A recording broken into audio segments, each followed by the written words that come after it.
Hey, qué rollo, quiero mandar un saludo a mi amigo Goodfella, de parte de tu amigo Jaime Munguia. Un abrazo, canal. Ánimo. All right, told you I had a new drop. Shout out to Jaime Munguia for doing that for me. I told you guys it was coming. So, Jaime Munguia beats Gabriel Rosado, unanimous decision. I don't know how Rosado thought he could have won that fight. He was trying to lay traps all day as far as counter Munguia. He did. He did. He just didn't capitalize on him. He caught his attention, or he hurt him a couple times, but grabbed to Munguia conditioning, he was able to bounce back. But shout out to Fight Reaction playlist. I guess I'll do the Davis and Benavidez one in the morning. Hopefully, I get to it live later on today. But what happened here was Rosado still showed he had enough in the tank to remain relevant, remain to get these type of fights. But it's kind of like when he was younger. You know what I'm saying? When he was in his prime and stuff, it's just like, he just continues to come up short, man. And it's sad because he should have been a world champion, especially in that Peter Quillen fight. He should have definitely been a world champion. He was robbed. He was robbed. And I'm gonna say it, bro. That was a robbery. They stopped that fight due to a cut that wasn't really that bad. And like I said, man, I always root for Rosado. Remember, he was fighting Triple G, and he showed people Triple G was human, man. And unfortunately for him, man, he's just been on the wrong side of politics. All right, that's the thing. He's just been on the wrong side of politics, dude. And but like I said today, man, was it closer than the scorecards indicated? Absolutely not. I think 119. It was like it was too wide, and I think it was that type of fight where Munguia, even the rounds you could have gave to Rosado, Munguia just did a lot of those rounds. He just did enough, and then Rosado would come and steal it at the end and rock him, and he would have a second. Munguia would throw 1,000 combinations and land a lot of that shit landed accurately. That was a crazy thing. He threw a lot of punches, but they land accurately. So he had 118, 110, 117, 111, 119, 109. So, like I said, the two wide ones is how I pretty much saw the fight, man. But yeah, I can see 117, 111 too, because Rosado was hurting him, and he was stealing rounds. And even some of the shots that Jaime rolled with, it was going to be hard to give Jaime credit for rolling with those shots because they look like they landed flush to the naked eye. I mean, they had to slow it down and show it to us on the zone broadcast, man. So, I mean, one thing, continues to impress about Rosado is physically, man. He was in great shape tonight. He had a lot of body shots that, that was hard. Jaime is like that one young pitcher that don't know how to throw off-speed pitches until you have a Tommy John surgery, or until he has an epiphany, or till his arm started to slow down. He threw everything hard. And credit to Rosado, Philly heart, great chin. His face held up tonight. A lot of times he gets stopped because his face started leaking, but I mean, I think he had abandoned the body. I think that he was looking for one big shot, and that's not him as a fighter looking for one big shot, man. He should have been looking for the big shot and follow with 2, 3, 4, 5, 6, 7. I think he should have been targeting the body a lot more. But I mean, for him to think he won that fight, that was comical. But he should have been stepping to Munguia, getting on the inside of Munguia. That's easier said than done. And working on the inside. One of the strange things came like the end of the 9th or 10th round when Jack Reese stopped the fight before the bell and Rosado did something dirty. I'm not sure what Rosado did.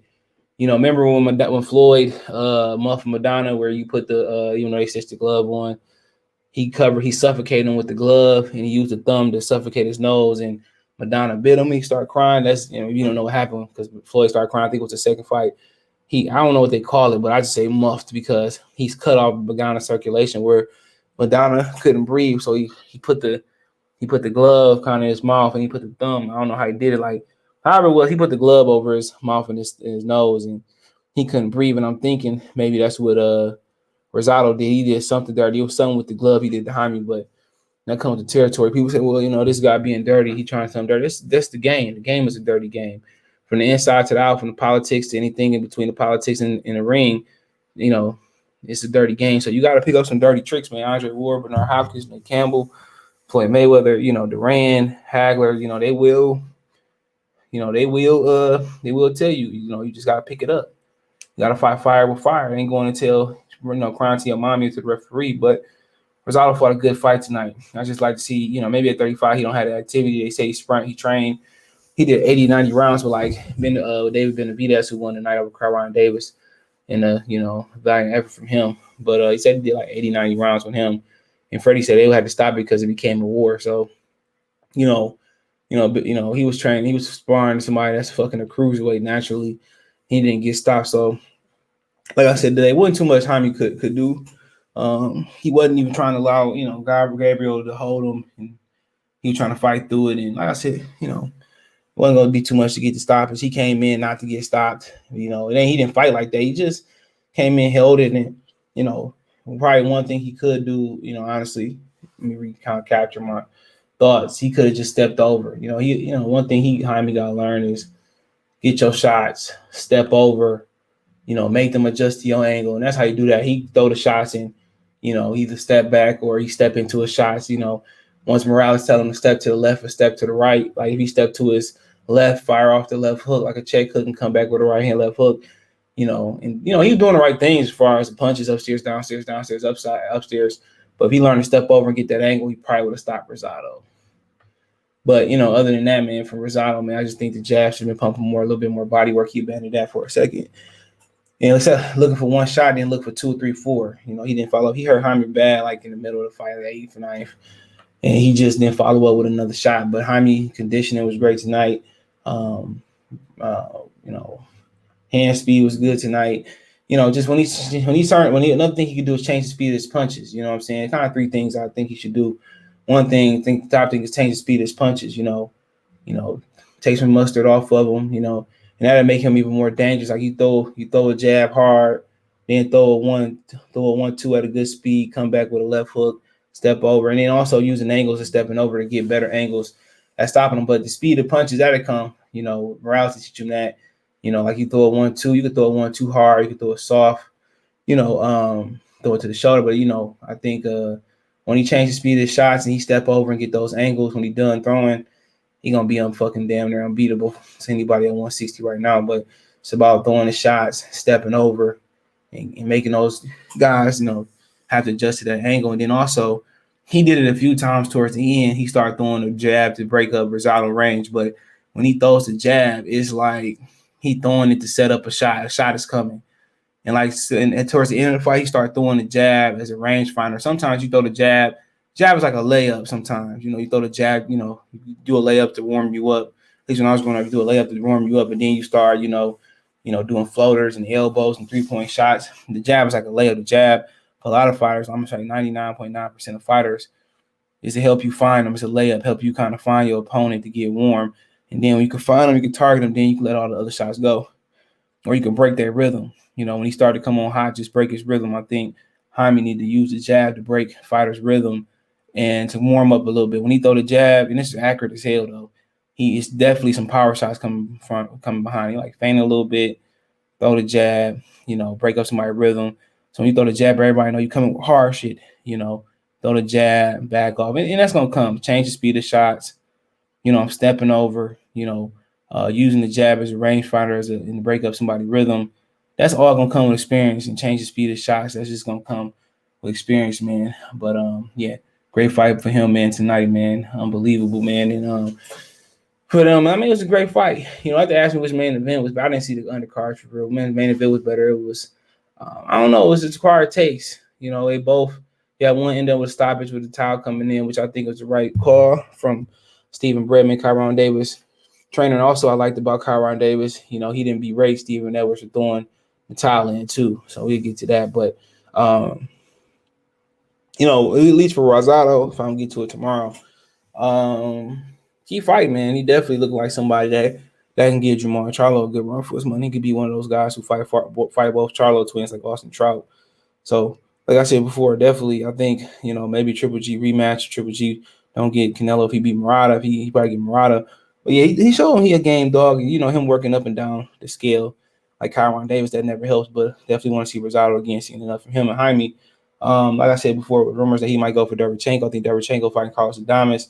I think they're at 60. I think it is. So we'll see what happens. Adames coming up from Top Rank, being on PBC for a couple fights. So, like I said before, man, if it's Derevchenko title eliminator, if it's Jamal Charlo, man, we'll see, man. I think he definitely ready for Charlo at that fight. But I like to see them. Honestly, I like to see Charlo step in there with Canelo. It's about time. I like Jaime fight Derevchenko, or they probably gonna strip Charlo quick if he loses to Canelo. So Jaime probably fight for that belt versus Derevchenko. But in the perfect world, if I'm being honest, I'm all about taking your time to develop, because I don't want to hear no excuses. And I said that when people complain about Canelo took his time.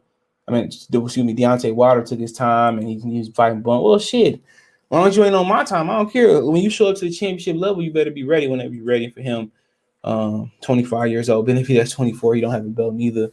They both won the championship before. Benavidez won 2. Talking about David and Munguia. But honestly, Derevchenko, that'd be a good fight. Let me see what weight Derevchenko fighting that next. I thought it was 54, but it's I think I read it and it said 60. So not sure what the weight is. It's in LA though. It's on the Tank Davis undercard. So I think it's at 60. Adonis was having trouble making weight too, man. So I think it's at 60. So yeah. I mean, honestly, Montiel, that'd be a good opponent. Fight over in Mexico, they could do something.